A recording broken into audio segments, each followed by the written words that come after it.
Thank you for joining us on Nationwide News on the Network Service of the NTA. I am Nolene Ebel Ame. We begin the broadcast by informing you that President Bola Ahmed Tinubu has signed 54.99 trillion naira 2025 appropriation bills into law. The bill was passed by the National Assembly on February 13, 2025, after it was increased from the initial figure of the 49.7 trillion naira submitted by the President. Talking about judiciary now, the Supreme Court has ordered the Central Bank of Nigeria, CBN, and the Accountant General of the Federation to stop further release of funds to the Rivers State government with immediate effect. In a judgment delivered by Justice Emmanuel Ajim, the Apex Court said the order shall remain in force until Rivers State Governor Siminalayi Fubara stops all unlawful activities being attributed to him. The court directed that no funds should be released to Rivers State government until a lawful appropriation law is enacted under the 27 lawmakers led by the Speaker, Martin Amaewhule. These State Assembly lawmakers are now to function as the authentic lawmakers in Rivers State, while the redeployed clerk and deputy are to return immediately. The Supreme Court also affirmed the earlier rulings delivered by the Federal High Court and Court of Appeal on the matter. In another development, the Independent National Electoral Commission, INEC, has reacted to a statement credited to Rivers State Governor Siminalayi Fubara, in which the commission was accused of selective implementation of elections to fill vacancies arising from the defection of serving members of the National and State Assembly from one political party to another.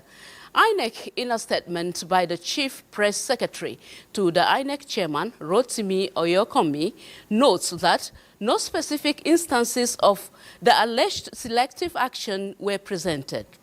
The statement specifically accused the Commission of deliberate failure to fill the vacancies resulting from the protracted crisis in the Rivers State House of Assembly, where two factions are jostling for control. In the midst of the crisis, 4 lawmakers have declared the seats of 27 members vacant and vice versa. While INEC is aware of the situation in the Rivers State House of Assembly, the matter is pending in court and therefore sub judice. The statement further stressed that, for the avoidance of doubt, the INEC has been joined in several suits filed by litigants at various courts, including the Supreme Court. Under the circumstances, the Commission must await the final judicial pronouncement on the matter before it embarks on a peril exercise that may eventually amount to a nullity and a waste of public funds. INEC urges those occupying high public offices to be circumspect in their public statements before they mislead the public and cast aspersion on public institutions, particularly where they are aware of the pendency of cases in court. Stakeholders in the health sector have agreed on the need to establish additional specialized hospitals and federal medical centers in the country to meet up with the rising cases of specialized medical challenges, accessibility to affordability, medical care and job creation. This was during a one-day public hearing by Senate Committee on Health on 3 health-related establishment and amendment bills. National Assembly correspondent Isa Mohammed has details. The bills are Federal Orthopedic Hospital Act Amendment Bill 2025 in Osun State, sponsored by Senator Francis Adenigba. National Eye Center Establishment Bill 2025 in Jamaica, Adamawa State by Senator Abbas Aminu Iya, while the bill for the establishment and amendment of the Federal Medical Centers Act across states of the Federation was sponsored by different lawmakers. Stakeholders believe that the establishment of the tertiary health hospitals in the country will bridge the gaps. We must reflect some level of guidelines and framework. There is the need for the establishment of a federal medical center inside Minaka. That will take care of so many areas. Federal Medical Center, when established, will also not only take care of the outskirts of Yenagoa, the state capital, but also the neighboring areas. It is therefore important having the medical center in Ningi, which will actually represent the entire 6 local governments. They also commended the committee for giving the opportunity to add value to the bills, while affirming that it is time for action and discouraging medical tourism. From the National Assembly, Isa Muhammad, NTA News. Similarly, the Primary Healthcare Memorandum of Understanding, a 3-year partnership between the Nigerian government, Gavi, and UNICEF, is paying off as 8 implementing states are sharing successes on reduction in morbidity and mortality rate through strengthening PHC systems and effective routine immunization.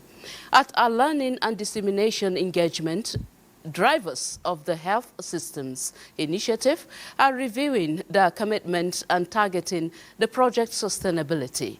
Murjana to Adam Said reports. Meeting, but politicians are the participants here. 8 Nigerian states of Bayelsa, Gombe, Jigawa, Katsina, Kebbi, Niger, Taraba, and Zamfara commit to the 36-month health program. And at this national closeout event, leadership of each state highlights key lessons learned and impact, with Jigawa State connecting the program to its achievement of being the first state of the Federation to eradicate polio. We went in house to house, and with the help of the traditional rulers, with the help of the local government chairman and the local government people, and we see that the immunizations to the children has been successful. We engaged over 2,000 healthcare workers and posted them mostly to rural facilities. And of course, the needle has moved. We have moved, all our indices from where it was that was poor to where it is now. And we're not stopping, because what has been developed and the systems thereof, we hope to get better. Recognizes the influential role religious, political, and community leaders play in shaping people's attitude towards agenda on health care. We have seen a lot of gain. There is incredible political commitment. The closeout event is tagged from commitment to change. The PHC More Journey and implementing partners share optimism of state government taking full ownership of the initiative for sustainability purpose in Abuja. Marjana to Adam Said, NTA News. Away from health, in an era where information spreads rapidly and public perception shifts instantly, maintaining a positive reputation requires constant vigilance and adaptability. Hamman Jabani reports that these were among the reasons for a reputation roundtable put together by the FCT chapter of the Nigerian Institute of Public Relations. A two-day meeting which had experts from around the country x-ray issues on the complexity of public relations, measurement and evaluation, understanding the reputation challenges of the digital era, centered on the theme navigating reputation challenges in digital era, with the challenges of reputation management becoming increasingly complex with the rise of social media and other digital platforms. Speakers say investing in public relations training, PR professionals can better anticipate potential threats to reputation and respond effectively when issues arise. Going to employ a reputation management person or organization, you must know that their job is not to go and tell lies about you or to attack everybody who has something unpleasant to say about you. They are to present what you might call the image that can be defended. Now, this conference is designed to train public relations individuals to understand their brief better.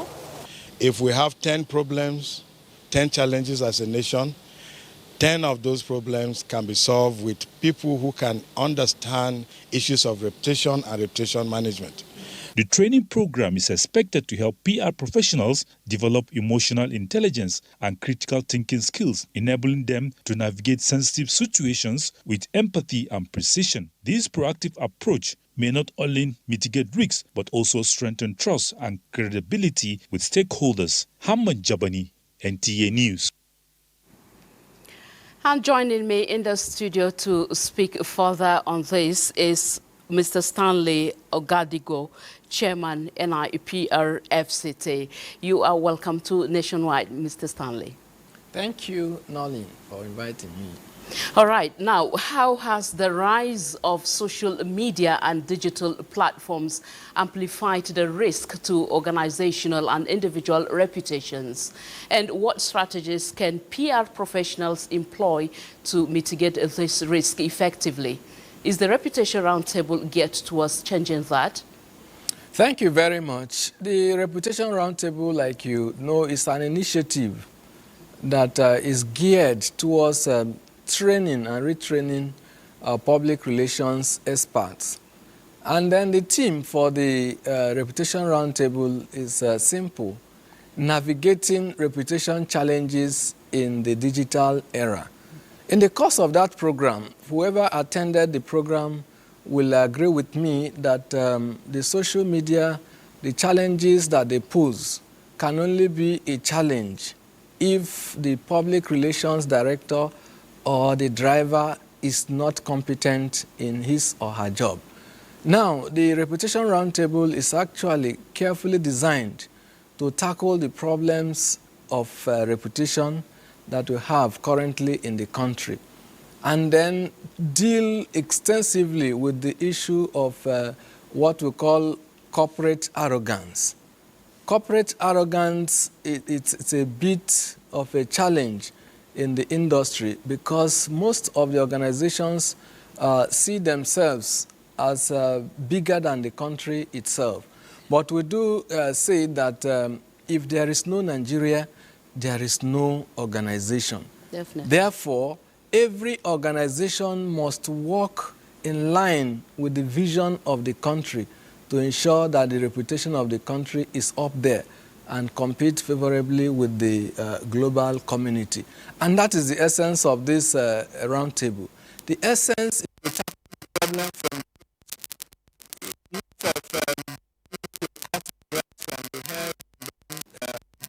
comes up the next day.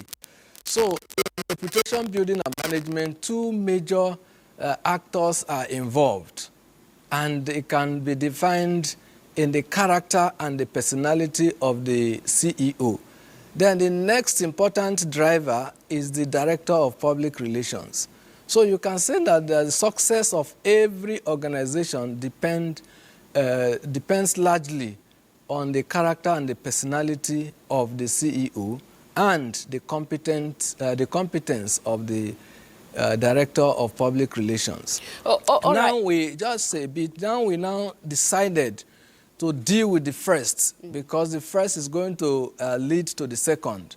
The first is to gather all public relations officers handling the reputation of different organizations to now come to a round table to really deal with issues that affect them in their daily operations. It's expected that the round table by next edition or subsequent edition will give birth to what we call CEOs in the arena, because we're also going to address the character and the personalities of the CEOs. Oh, all right. While looking at the characters of the personalities and the CEOs, now in the digital era, information, misinformation, and fake news can spread rapidly, causing significant reputational damage. What tools and techniques can PR practitioners use to monitor, identify, and counteract false information in real time? Okay, it boils down to issue of the competence that I said earlier. A competent public relations director should be proactive. Proactive is the word, and in proactivity, you have all that you need. You must be factual. Yes, we see a lot of things going out with the speed of light, but as a PR officer, what are you putting out there? Now, let me take you through the theme of the Reputation Roundtable, and I'm very delighted that the two keynote speakers did justice to this important question. The first day, Professor K. Ikechukwu dealt with the issue of offering values that are far beyond, putting your organization in the minds of the public without spending the fortune of the organization. And the second day, Dr. Danla Debako dealt with the issue of integrity in the face of social media issues. So what we are saying here is that if you are a competent public relations expert, you need to be proactive. You need to know that in today's world, information moves with the speed of light, and then you need to be factual. You need to be on top of organizational issue. As a public relations officer, you are the vision, you have the vision of the organization, you are the vision driver. So for you to be a vision driver, you must be knowledgeable on what the organization stands for, the values and the principles of the organization. Now, let's assume without considering that something goes viral. It is also the goodwill, the reputation that you have built over the years that will also speak for you. So you must counter the social media fake news with the real information, the facts, the figures, and then what we call strategic communication. So you need to know when to react and when not to react. You need to even know when to preempt what may likely come in the public, and that is what we call environmental scanning. If you are a competent public relations officer, before any negative news comes out of your organization, you are supposed to have got the information through research, through environmental scanning. Definitely. And then you must also be on top of your game, because like Professor K. Ikechukwu said, it's not about coming to paint a good side of your organization. It's also about telling your CEO the truth about everything, so that at the end of the day, you will be able to defend where necessary and then clarify some information as well where necessary. Thank you very much, Mr. Stanley, for your insight on nationwide as regards reputation and, of course, upliftment of organization. Thank you very much. Thank you, but before I leave, let me also thank the NTA for always supporting good causes, especially causes that promote the good of the society. I'm delighted that you are partnering with us on this project. At the end of the day, it's not about FCT chapter, it's about the reputation of the country. And I make bold to say that corporate brand, well delivered, will give you what money cannot give you. So corporate branding is very, very key. And I'm delighted that you are partnering with us in this journey. Thank you very much. Thank you so much for appreciating us. All right, from here we take you to Enugu, where recently the Enugu state government embarked on the demolition of some buildings and other structures along the Abakpa, Nike and Trans-Ekulu axis of the city. The demolition is to pave way for the proposed dualization of the Abakpa, Nike, Emene, Ekulu road, a major artistry connection connecting several communities in the state. While the project aims to improve road infrastructure, reduce traffic congestion, and enhance economic development, it has sparked concerns among residents and property owners along the affected route. Chidi Okorafo reports. The dualization of Abakpanike Emene Ekulu Road project involves the expansion of the existing road into dual carriageway. To pave way for the project, the Enugu state government has embarked on the demolition of structures along the road corridor. Affected are numerous buildings, including residential houses, commercial properties, and other facilities.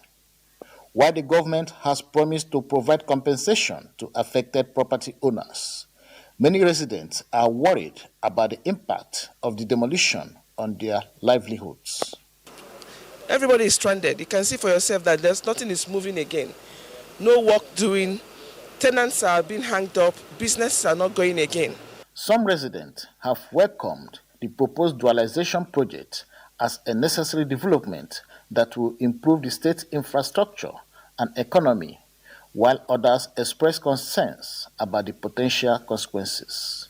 It's bringing development, but the way they are going about it is not fair at all. The state government, in a statement, has, however, assured that the project will be executed with minimal disruption to lives and to engage with communities throughout the project. In Enugu, Chidi Okrafo, NTA News. Still staying with Chidi Okorafo, he is standing by the Abakpa Nike road to tell us more about the demolition and proposed projects. Hello, Chidi. I can see that you are standing, and behind you is maybe one of the demolished houses or shops. Can you speak to us further on this and the polls of the people affected?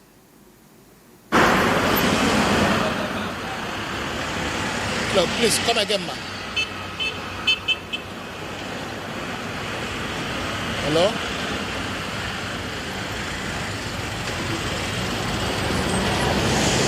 Tell us what the feelings of the people there. We are standing at New GRA, Nike Lake, Trans-Ekulu. This is one of the demolished area along the Abakpa Nike road.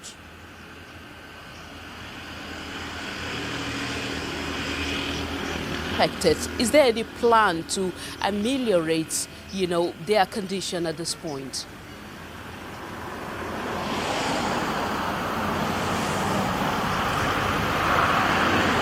Yeah, the demolition of these properties is not unconnected with the proposed dualization of the said road.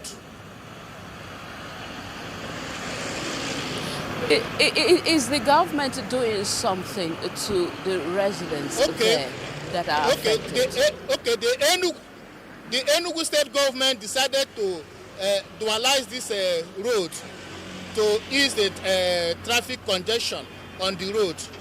And again, it's a way of improving its infrastructure, and it is also add to the economic growth of the state. All right, very well, Chidi. Thank you very much. We shall now take you to Lagos, where Hingino John Adams is in our Lagos studio to give us more news from that axis. Hello, Hingino.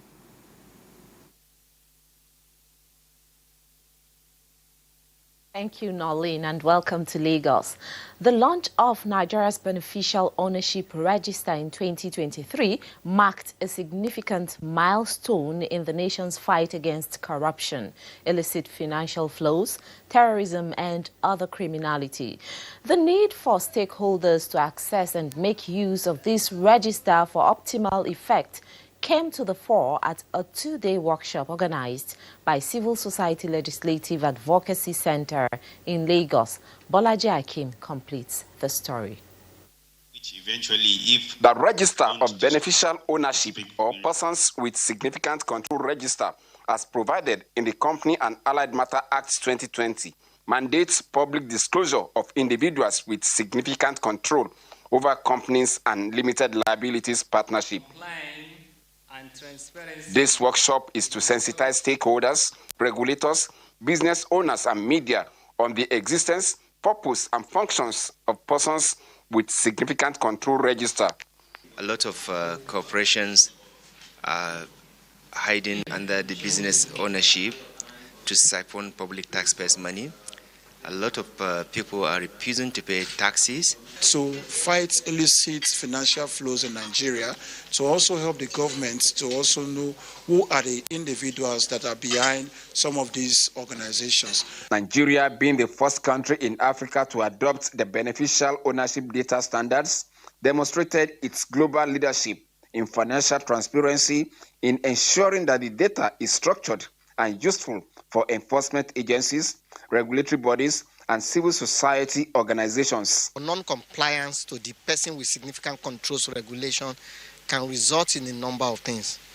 It could result in a fine to the individual, that is the person with significant control in any companies or limited liability partnership, and it could result to serious legal action. This workshop calls for regular collaboration, synergy, and periodic training between regulatory bodies and security agencies to ensure holistic and voluntary compliance. In Lagos, Bolaji Akim, NTA News. The creative sector, one of the country's economic mainstay, is coming up with innovative projects to maximize its resources for national economic growth. Minister of Arts, Culture, Tourism and Creative Economy, Hannatu Musawa, stated this while introducing the project Destination 2030 Nigeria to the media in Lagos. Lanre Belei has details. The rejigging of the Minister of Arts and Culture to include creative economy is to deploy the massive creative resources in the country to transform the nation's economy. To this end, the ministry has signaled its readiness to roll out initiatives to unlock the potential abound in the country, which invariably is the goal of the present administration in diversifying the economy for national growth. Through strategic investments, public-private collaboration and transparent planning, we are creating an investor-friendly environment that will drive growth and help us achieve our ambitious goal of creating 2 million new jobs by 2030 and at least contributing 100 billion to expanding the GDP. The minister and our entourage speak on various transformative programs and implementation. Reviewing the national intellectual property policy that looks at how ideas are protected. So you might see it as copyright, you might see it as trademarks, as trade names. But these are the foundational things that creators have. So we're working with consultants and particularly with experts in the sector to develop a forecast. And when we develop that forecast, we're going to also talk about the scenarios that went into it. What the Honorable Minister and His Excellency President Bola Ahmed Tinubu have made a center point of their agendas, which is involving the private sector in all of the things that we're doing. The move, the minister says, is to leverage on the creative sector, involving young Nigerians and the private sector to create a proper foundation that will engender socio-economic growth. In Lagos, Lanre Belei, NTA News. Those are the stories from Lagos. Nationwide will continue with Nolene after the break.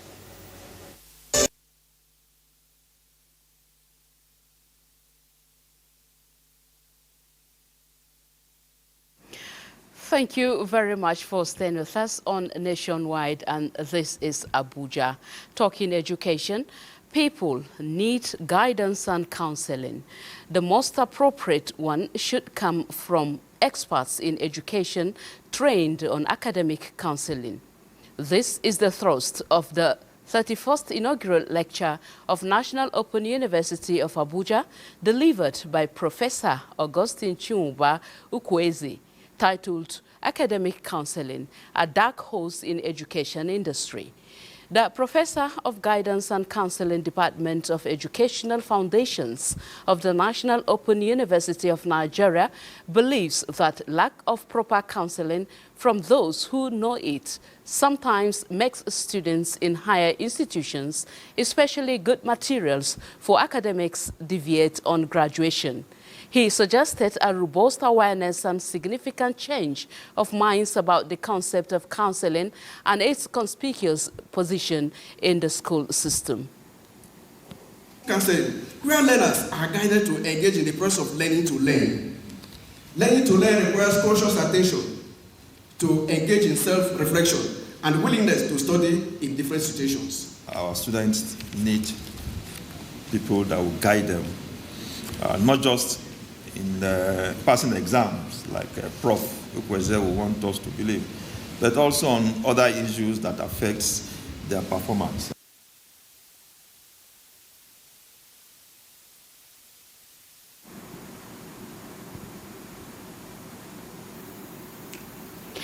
We shall now be going to our Port Harcourt Network Center for more on Nationwide. Over to you.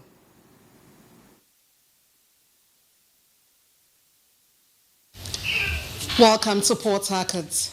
Following the recent Supreme Court judgment reinstating Martin Amehule-led assembly, political players and residents of Port Harcourt say the judgment will lay to rest tension to the political scene that has lingered for a while. Nkiru Onyejesi reports. The case of the 27 members of the Rivers State House of Assembly has lingered for some time now, resulting in conflicting judgments from various courts of coordinate jurisdictions. This has also created some level of political uncertainties, especially with the existence of other factions also laying claims to its legitimacy. However, the recent judgment by the Supreme Court has sparked varied reactions among the populace. Some residents expressed concern over potential political instability, while others view the decision as a necessary step towards resolving the state legislative disputes. For me, one thing is sure. I'm very happy today. Happy not because the judgment has favored one party or the other, but because this matter has been led to rest. The Supreme Court has spoken. All what we need in this River State is peace. We need peace in this River State. Since that the Supreme Court has spoken, then since Fubara and his counterpart, his opposition, they should come together and make River State to grow. It's the highest appellate court of the land. If they have decided that, what I should say, let the peace have its way in the state. Nobody is ready for crisis. Nobody is ready for running. The leaders should handle it with a kindful heart. The highest law of the land. So, but to me, that the Supreme Court law must be obeyed. As residents and political actors await further judicial pronouncements, the need for stability and adherence to constitutional processes remains paramount. In Port Harcourt, Nkiru Onyejesi, NTA News. Constitutional processes remains paramount. In Port Harcourt, Governor Similaye Fubara has assured of synergy with the federal government as the state prepares to hand over the State-Light campus of Rivers State University, Kira, to the federal government for commencement of the University of Environmental Technology, Kira, Tai local government area of Rivers State. Government House correspondent Osinachi Samuel reports that the governor gave the assurance during a facility tour of the proposed site for the specialized university. Just like other parts of the Niger Delta region, people of Ogoni in Rivers State have suffered years of environmental degradation occasioned by oil exploration activities, hence the agitations for the full implementation of UNEP reports including the establishment of a specialized University of Environment and Technology in Ogoni. With President Bola Tinubu giving approval for the establishment of the specialized university few days ago, Governor Siminalayi Fubara is on facility tour of the campus to ascertain the state of infrastructure. Let me say it very clearly. This property belongs to the Rivers State University. Rivers State University belongs to Rivers State government, and it is only the Rivers State government that has the right through the university to release it. And we can assure the interested party, more especially the president, who out of his own goodwill has approved this university, and the National Security Advisor who requested that we release, that after this meeting here, we're officially going to transmit a letter of release for the takeoff of the university. The governor of Rivers State was conducted round the campus by the Vice Chancellor of the Rivers State University, Professor Okubulen Lerum. From Kira, entire local government area of Rivers State, Osinachi Samuel, NTA News. Nationwide continues in Abuja. Thank you very much, Doris. And still speaking on education, as part of a grand plan to give hope to Almajiris and out-of-school children in the country, Nigeria's First Lady, Oluremi Tinubu, has called for a reform of the Almajiri educational system, starting with proper registration of those who operate the schools. She made the call while granting audience to the Executive Secretary of the National Commission on Almajiri and Out-of-School Children, Dr. Mohammed Sani Idris, and his team in her office at the Villa. State House correspondent Adeni Tayo reports. They are not beggars, but seekers of Quranic knowledge at a tender age. Yet, they are left out on the street, alone to fend for themselves, subject to abuse and manipulation. Their growing number, said to be about 30 million, is a national concern, which the National Commission on Almajiri and Out-of-School Children is seeking collaboration to address. This visit by the Commission, led by its Executive Secretary, Dr. Mohammed Sani Idris, to the office of Nigeria's First Lady, Oluremi Tinubu, is not just for collaboration, but a strident cry for help to address the plight of the Almajiris in order to secure the nation. To achieve this, the First Lady emphasizes the need for proper registration of both the students and those who run the schools. Even people who go to regular school, they are being abused if they fall into wrong hands. But how do we now start with all those imams that are housing these children? They have to be registered, and also put laws in place so that all these Nigerian schools are registered. So that's how we can know the number.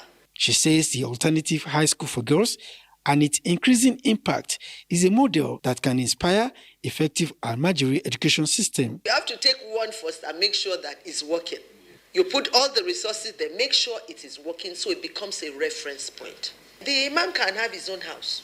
So it can be like a co-principal in the new school for Quranic studies. Added to the 18.5 million out-of-school children that places Nigeria second on global rankings, the challenge of Almajiri is one that requires urgent and thorough attention. Boko Haram has also decided to linguistically manipulate Almajiri by giving them interpretations that are not in tandem with the correct teaching of the Quran. We are going to open a school in the next 3 or 4 days in Kaduna, where we will bring those memorizers of the Quran, give them the ability to understand Arabic so that they will develop linguistical immunity against any ideology that is foreign. We will also give them English so that they will be able to contribute to the development of the GDP of this country and the growth of the country.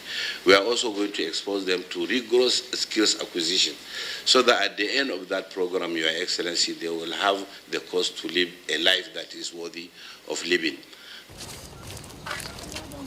Away from our meeting, the First Lady kept a promise to the National Council for Women Societies in Nigeria, with a donation of a 14-seater jet mover passenger bus to the council on behalf of RHI. When you came the last time, we thought that, we have to bless you this to start a new chapter of your life.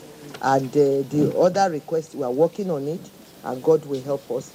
On behalf of the council, the national president, Edna Azura, appreciated the First Lady for using RHI to empower women in the country. In the State House, Adeni Itaiwo, NTN. In the meantime, over 73,000 textbooks and other instructional materials, sports kits, as well as agricultural tools are being distributed to basic schools in Kwara State to improve basic education in the state. Kwara State Governor, represented by his Commissioner for Education and Human Capital Development, Saadat Modibo Kau, says the state government will continue to place premium on achieving quality education. Ahmed Fulani's report is here presented. Part of the instructional materials which will be distributed are 12,780 primary assorted books for libraries, 100 pieces of special education materials, 3,090 pieces of numeracy skills and literacy skills items for primary 1 to primary 3 respectively.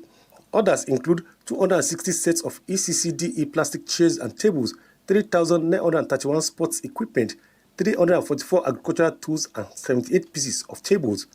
The state governor, represented by the Commissioner for Education and Human Capital Development, Saadat Modibo Kau, commended Kwara State Subeb for changing the narrative of basic education in the state. For his efforts also at the distribution of another round of instructional materials that we are experiencing today, sports kits and other teaching aids for effective basic education delivery in the state. Executive Chairman, Kwara State Universal Basic Education Board, Professor Shehu Rahim Adaramaja, believes the instructional materials will not only bring relief to parents and pupils, but also help to build worthy future leaders who will drive positive change in the state. Giving out 73,000 plus books in core subjects of mathematics, English language, basic science and technology, and computer science. Today, when the cost of materials are up, we can't underestimate it. The official flag-off of the distribution, led by the Commissioner for Education and Human Capital Development, climaxed the ceremony. The instructional materials and other tools will be distributed to over 100 schools free of charge.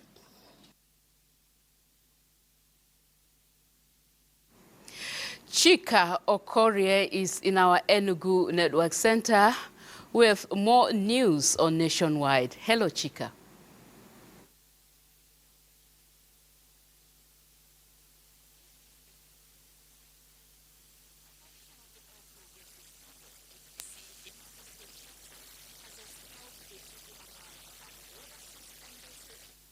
We are sorry we could not hear Chika in our Enugu Network Center, and let's move on Nationwide.